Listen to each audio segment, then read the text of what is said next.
আশ্বিনের শারদ প্রাতে বেজে উঠেছে আলোকমঞ্জিত।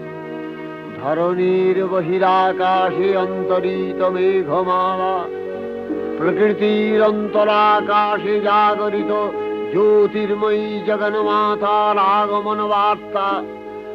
আনন্দময়ী মহামায়ার পদধ্বনি অসীম ছন্দে বেজে উঠে রূপলোক ও রসলোকে আনে নবভাব মাধুরীর সঞ্জীবন।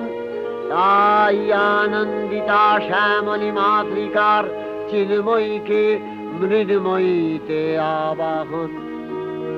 আজ চিৎশক্তি রূপিণী বিশ্বজননীর শারদশ্রী বিমণ্ডিতা প্রতিমা মন্দিরে মন্দিরে ধ্যান বোধিতা।